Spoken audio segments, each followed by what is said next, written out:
Herkese merhaba. Bugün Jailbait adlı bir 2014 suç drama gerilim filminden bahsedeceğiz. Film, odasında cello çalan genç kadın Anna Nix ile başlar. Sonra kızın üvey babası gelir ve ona saldırmaya başlar. Anna onu iter ve adam kafasını masaya vurur ve aldığı yara sebebiyle ölür. Hapis cezasına çarptırılır. Islah evine ulaştıktan sonra Anna'nın üstü aranır ve ona bir hapishane üniforması verilir. Mahkumlar hapishane müdürü Frank ile tanışırlar. Müdürle görüştükten sonra yeni mahkumlar hücrelerine götürülür. Bir sonraki sahnede Anna ve mahkumlar hapishane avlusundadır. Mahkumlardan biri Anna'ya yaklaşır ve kendini Cody olarak tanıtır.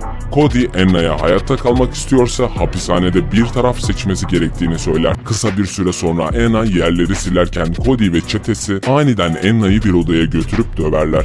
Cody ve grubu Anna'yı biraz hırpalar ve yetkililere söylerse onu öldürmekle tehdit ederler. Bir sonraki sahnede Anna, revirde hemşire Jane'in yanında. Jane, Anna ile kısa bir sohbet eder ve eğer başı belaya girerse Frank'i görebileceğini söyler. Müdürün ofisine gider. Anna, Frank'e kendi başına kalmak istediğini söyler. Frank, Anna'nın dosyasını çıkarır ve enstrüman çaldığını görür. Frank, ona eğer ilgilenirse her yıl hapishanede yetenek gösterisi düzenlediklerini söyler ama Anna ilgili görünmez. Daha sonra Anna'ya yardım etmenin bir yolu olduğunu ve kimsenin ona bir daha dokunamayacağını söyler.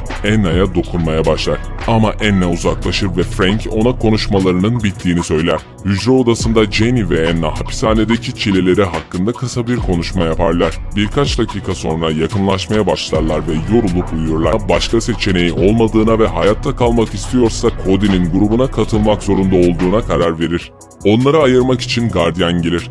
Kavgadan sonra Cody, Anna'ya şimdi ona saygı duyduğunu ve çetesine katılabileceğini söyler. Cody, çetedeki yerini sağlamlaştırmak istiyorsa önce bir şeyler yapması gerektiğini söylerler. Birkaç dakika sonra Anna, çete liderinin yanına gider ve ikili kavga eder. Gardiyanlar onları ayırmaya gelir. Anna kavga ettiği için 47 saatlik tecrit cezası alır. Daha sonra müdürün ofisine götürülür. Frank kendisini memnun etmezse Anna'nın 2 haftadan fazla tecritte kalmasını sağlayabileceğini söyler. Anna boyun eğmek zorunda kalır.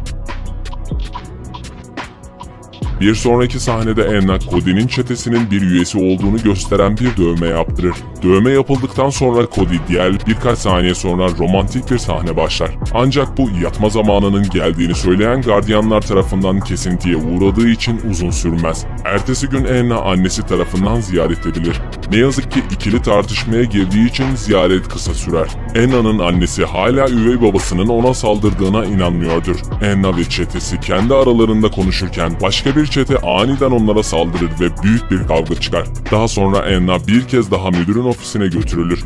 Frank bu fırsatı Anna'ya yaklaşmak için kullanır ve onu tecrit altına almayacağına veya Anna'nın herhangi bir ihlalinin siciline geçmeyeceğine söz verir. Anna sinirden. Anna madde kullandıktan sonra ölen üvey babası hakkında halüsinasyonlar görmeye başlar. Anna'nın ne kadar kötü olduğunu gören Jenny ona uyuşturucu danışmanına gitmesini tavsiye eder. Çünkü kendisi krize girdiğinde ona iyi gelmiştir. Ama Anna ona yardıma ihtiyacı olmaz. Anna kendini öldürmek için kırık bir yiyecek tepsisini kullanır ancak kısa bir süre sonra gardiyanlardan biri tarafından baygın bulunur. Uyandıktan sonra Anna kendini yatağa kelepçelendiği küçük bir odada bulur. Anna daha sonra annesini görmek ister. Ziyaret odasında Anna'nın annesi ondan özür diler ve avukata ve yargıçlara olanlarla ilgili gerçeği anlatacağına söz verir. Kısa bir süre sonra Anna müdürün ofisine götürülür. Frank onu hücre odasına geri göndereceğini çünkü artık daha iyi olduğunu söyler. Anna çete dövmesini siler ve Jenny ile yakınlaşır. Öğle yemeği yerken diğer mahkumlar Anna ile alay eder. Ancak onlara cevap vermez.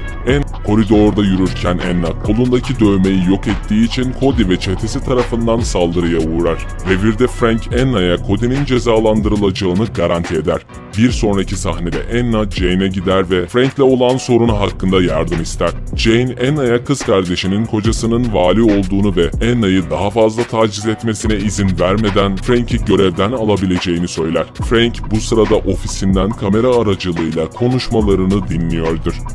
Ofisten ayrılırken Frank birini arayıp Jane'in işini bitirmesini söyler. Jane üstünü değiştirirken bir mahkum tarafından saldırıya uğrar. Frank daha sonra Anna ile öpüşür. Bir sonraki sahnede Anna Cody'den Frank'i devirmek için yardım ister. Cody Anna'ya Frank'in onu taciz ettiği anları kaydetmesi için bir cep telefonu verir. Daha sonra Anna rüyasında Frank'i kaydederken planının ters gittiğini görür.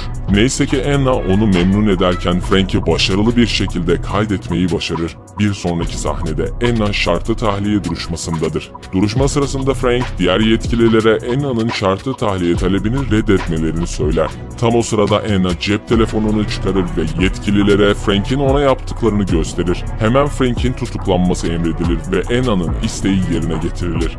Anna tesisten çıkarken Jenny ve Cody'ye veda eder ve annesi tarafından alınır. Anna'nın bir gösteride cello çalması ve annesinin onu gururla izlemesiyle film sona erer.